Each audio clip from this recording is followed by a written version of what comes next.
Alright guys, what I'm going to do in this video, this goes for any modern fuel injected engine on any vehicle. I'm going to give you guys a little tip here that could potentially save your life and the lives of anyone you know, anyone riding in a vehicle with you. Very, very important, very small, quick tip. Let me tell you guys a story of what happened with this car. This is a 2010 model Toyota Corolla LE. I love this car. Car runs great. Never had any issues with it, really. Me and my family, we live in Port Neches, Texas. It's about 100 miles away from Houston, Texas. Me, my wife, and my stepson, we decided to take a drive to Houston to see the Houston Astros play the Baltimore Orioles. So we took the trip, had a good time, enjoyed the game. We parked in a parking garage, okay?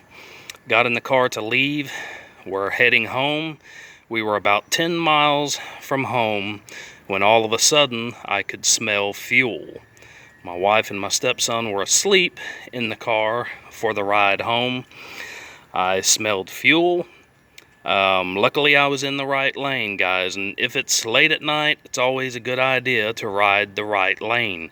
If you have a blowout, if anything happens and you need to get over to the shoulder quickly, it's a lot better if you're in that right lane.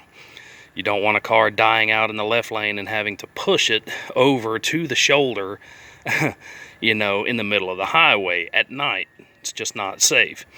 So take that into consideration and think about that. But anyway, so like I say, I was losing fuel.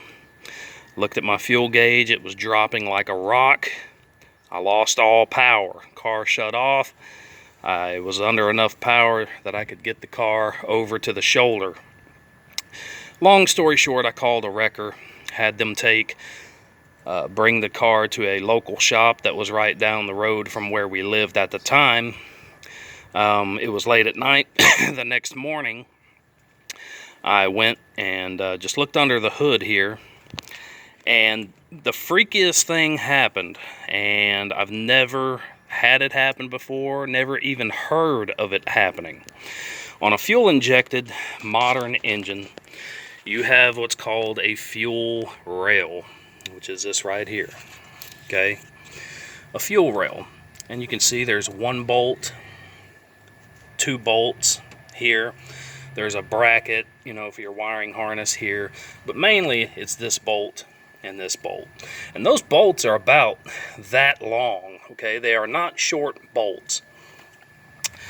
Both of those bolts, not just one, both of them backed out quite a bit. The fuel rail was bouncing, and the fuel rail is what you have your fuel rail, and then below that, going into the block, going into the engine, are your fuel injectors. So this fuel rail it was just sitting here bouncing up and down.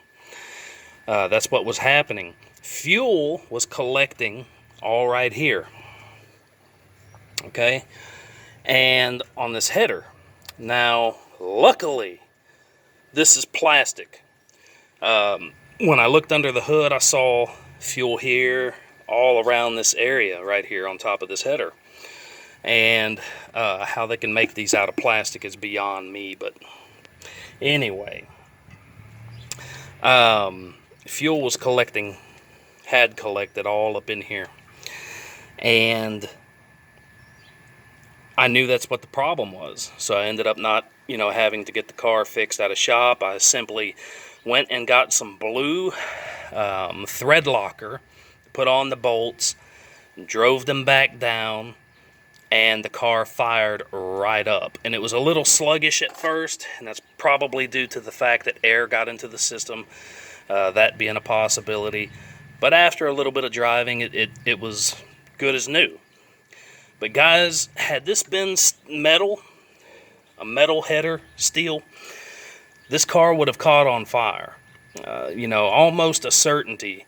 Could have been an explosion, could have killed us all.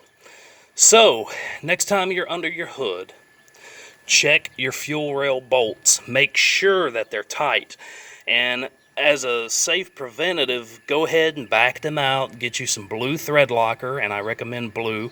They make a red formula as well. That red, will cinch them up so tight that you might not be able to break them by hand. You might be able to, you might not. But the blue is plenty good. You don't need to glob it on there. Just add a little bit to the threads of the bolts and go ahead and tighten them back up. Anytime you're under the hood, just check your fuel rail, pull up on it, make sure that it's good and tight. You do not want that thing to come loose, okay? Potential for disaster, okay? It's something that not a lot of people think about. I even contacted Toyota on this matter, and it was something that they had never heard of happening. And I've never heard of it happening to anyone, but it happened to me. It almost sounds like a sabotage situation. I got the number 9 of Chase Elliott on the back of the car here, you see. Got that number 9, baby, Chase Elliott. So, I don't know if a Kyle Busch fan saw my car in the parking garage and decided, you know what, this guy needs to die. Or what. I don't know. I don't know how it happens. How not just one, but both back out. Quite a bit. Fuel rail bouncing all over the place. I don't know how that happens. But it happened to me, and I don't want it to happen to you. So always check your fuel rail bolts. You do not want them coming loose. Fuel drips down on the wrong thing, it's going to go up. It's going to ignite. And I don't want anything to happen to anybody out there. So you guys think about it. Check out your fuel rail bolts. Add some blue thread locker. It can save your life and the lives of those you love. If you like this video, please share it. As always, click on that bell to the right to be notified of all my future videos. That bell right up in the right corner of the screen. And with the parentheses, you'll be notified of all my future videos, as well as when I go to a live stream Q&A right now on Tuesdays, 10:30 a.m. Central Standard Time. And for some good channels out there, you can check out Thor Seth. He does some things on auto mechanics as well, some different videos. Check out JB Racing News Reviews. Check out Charlie NASCAR, HS Racing, Chase Fan number 9, Shiny Knife. Some really good channels out there, guys. Go subscribe to them. But this can save your life, guys. Just something really simple, but something nobody would ever really think about. But it can happen. It happened to me. You guys have a blessed day.